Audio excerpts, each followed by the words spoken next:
Finally, I'd like to take a quick look at the people behind the strategizing. Who's involved? What are they doing?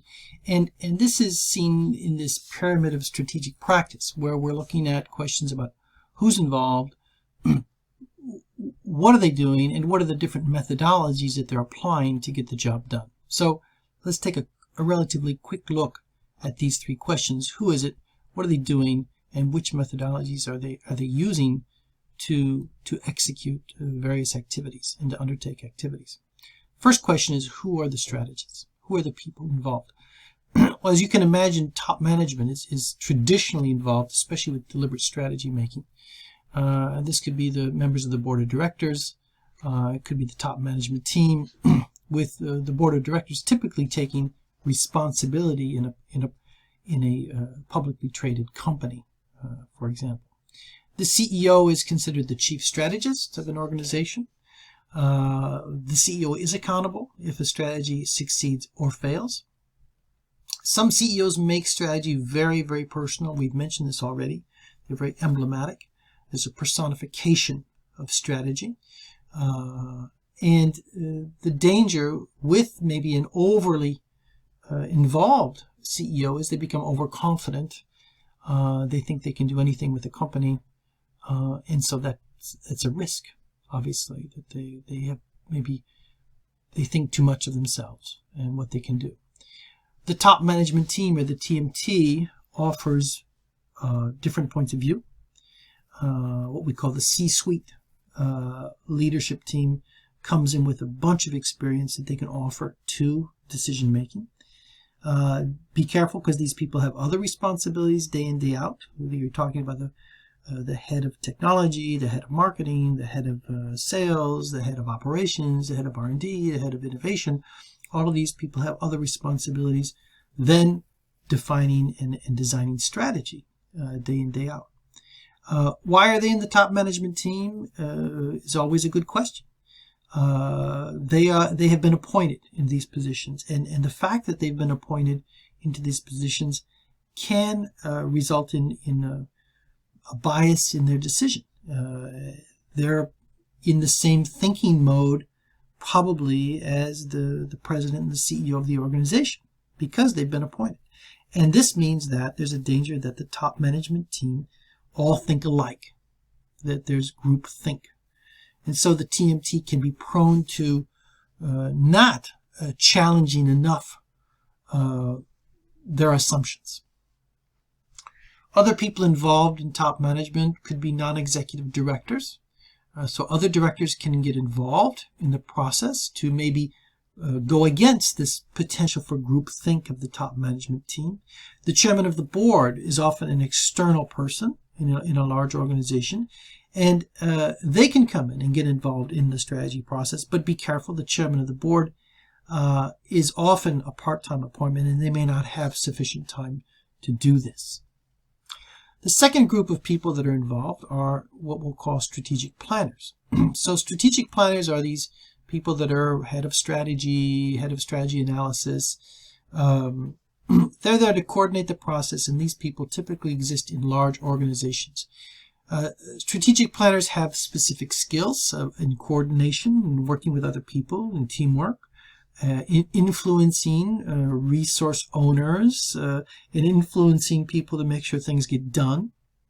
They're very good at understanding the environment. They're very good at analyzing the context.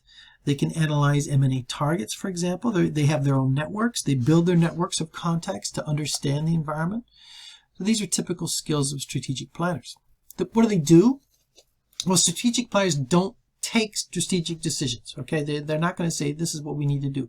They're going to be coordinating the process to make sure that decisions can be taken. So they'll be giving information and analysis to decision makers in a very clear and concise manner. So communication skills are critical. They're going to guide strategic analysis and assist people in the planning process. They'll help the BUs. They'll help coordinate between the central business and the business units. And they can provide support on special strategic projects if the organization has strategic projects. A third actor involved is middle management. Obviously, these are people that are very involved with strategic implementation, and unfortunately not very much involved in the design process. When they are involved, they provide a significant amount of value, especially in fast-moving environments where things are changing because they're close to the environment, and in knowledge-intensive industries where middle managers often have the knowledge that define the strategic value of the organization.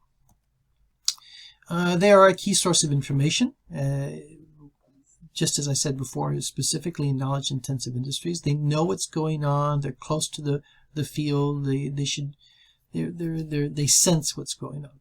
They can help explain strategy in business terms. Translating a strategy for employees is very, very tough in some cases. And so there's a challenge of what we call sense making. And middle managers can help make sense of a strategy to or for employees that they manage. They can help adapt strategy as the context evolves. They see the evolution before everybody else, and they can have a say in how we adapt our strategy. And if they see an opportunity in their operational management role that they see in the marketplace, for example, they can champion a modification based on what they see. They can be a change agent. They can bring this idea forward. They can promote the idea. They can facilitate the change in the organization, or at least champion these ideas before the strategy decision makers. Now, they can increase their influence on the strategy process if some of the following things are true. If they are in critical parts of the organization. Imagine I'm a director of a business unit, and that business unit is a major player or major contributor to revenue of the organization. Well, I'll be listened to, basically. And if I'm a middle manager in an outward-facing or market-facing activity, and I see what's happening on the ground, I'm not behind the scenes, I'm in front of the scenes, I'm market-facing, I also have a tendency to be listened to more than somebody who's not market-facing. They have access to internal networks. A lot of middle managers have a lot of internal networks in an organization. They build up contacts they've developed over the years. And this provides middle managers, again, with a certain degree of influence on strategy execution. They can, if they're involved, they can help not only bring in different ideas from their network, but they can also help get their network on board for any strategic change that wants to be undertaken. They have access to the strategic conversation. If they have access to the strategic conversation in an organization, whether that's through, parties, it could be informal parties, it could be meetings, it could be workshops, the more they're involved, the more influence they're going to have, obviously. The last group would be consultants. Consultants play a role often in large organizations. These are external consultants, McKinsey, BCG, Bain. These are good examples. They help executives analyze, prioritize in their decision making. They facilitate also a different perspective. They bring an organization different perspective. Consultants also can transfer knowledge that they've acquired through different clients. It's very interesting. Consultants can work for many different customers, and because they've worked across different industries, they can actually bring in points of view that maybe a company in a specific industry would never have thought of. So we had a lot of opportunity for cross-fertilization of ideas from one industry to the next, thanks to consultants. They can promote decisions that they think should be taken on influence decision makers. They can say, hey, look, I've analyzed your business. I think you should be doing the following. And they can promote it, although this is not usually the role of a consultant. Consultants are also asked to facilitate strategic change. The steps in strategic change management, the planning, the training of people, the getting people on board, listening to people, all of this is something that consultants are very, very good at. And again, to increase their impact, as you seek out a consultant, make sure to apply standard purchasing standards. So don't hire a friend as a consultant. treat this as a very important expenditure or even as an investment. An organization should develop what we call supervisory skills to manage the consultants that they hire. Consultants need to be managed, need to have structure. The organization doesn't just let them do what they want to do. And as the organization supervises consultants, they can actually facilitate and improve the efficiency of the consultants. Partner with consultants. Typically, a consultancy will probably not want to work just with their people. They want to involve other people, but insist on that. Make sure that consultants integrate people from within inside the company for the work. When do you include and who do you include on what decision? I'm not going to go through all of this, but this basically depends on the issues at hand. If it's high urgency and there's major discontinuity or strategic change, you can't involve tons of people. This is a narrow participation because it's urgent. You need to make a decision quickly. These are task force. These are project teams that can move forward with very narrow participation on the task at hand. Okay. If, however, we have urgency on, for example, on low discontinuity, we're not going far away from something that we all know about. We'll have project teams and meetings with, limited participation across the organization. If we have low urgency, however, and discontinuity is low, we're not doing something very radical, we can open things up quite a bit and we can have more open participation and create a conversation of employees. So these two axes, whether we're asking for major change or if it's not major change, and if it's urgent or not urgent, help us decide who should be involved in the discussion. And what do we do? The activities, what people do day to day in strategy design. Well, it's not surprising. They're going to be analyzing the strategy of the organization, doing pestle analysis, doing Porter-esque type of analyses. These are typical day-to-day activities of people involved in strategy.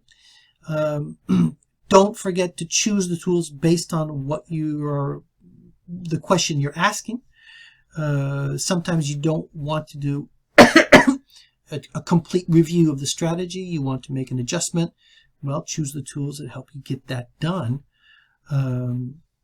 Also involve the people that you need for the decision at hand.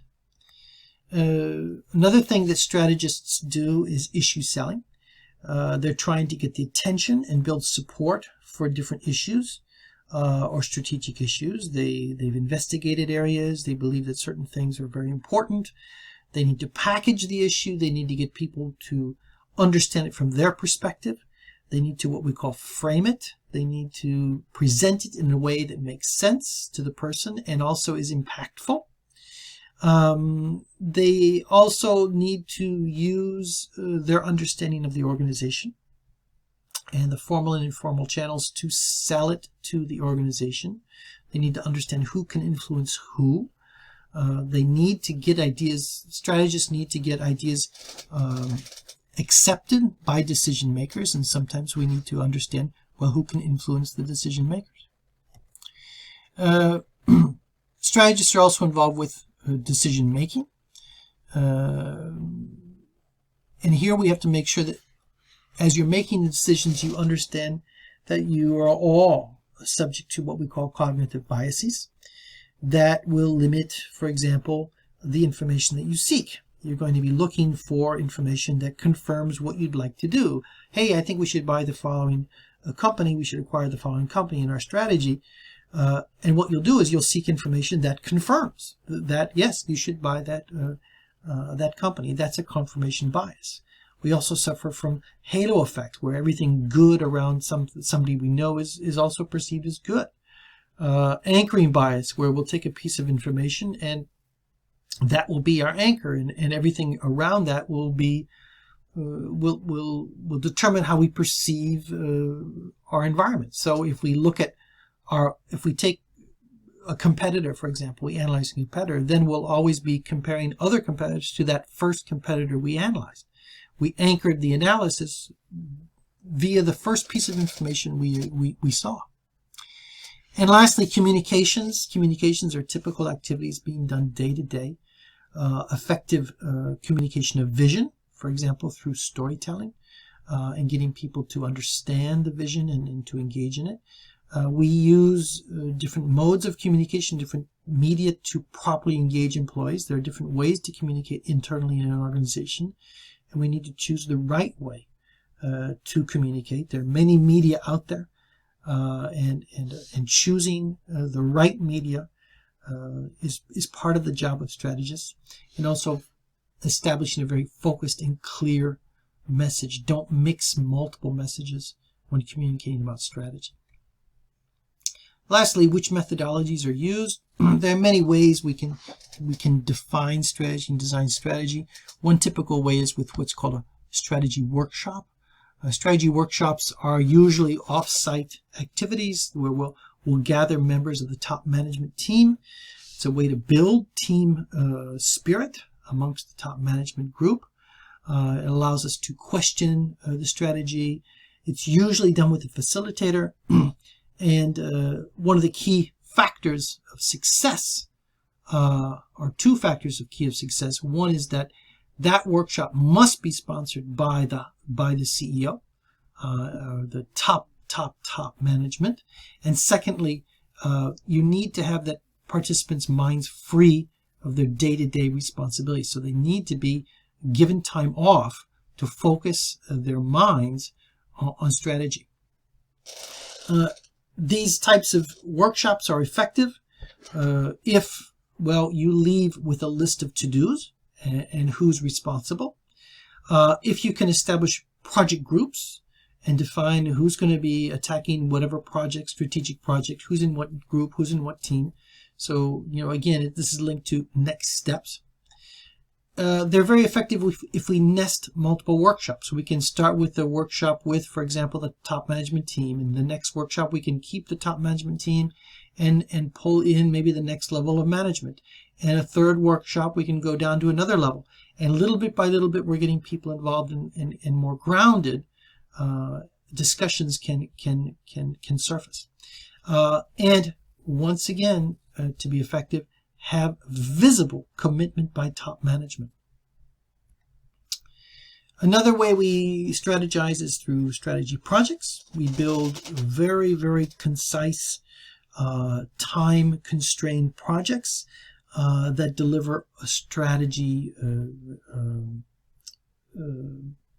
that deliver part of the strategy. So if we want to have a project that looks into potential acquisitions, or if we want to have a project that looks at a new product, for example. All these can be based on projects. These projects need a clear mandate.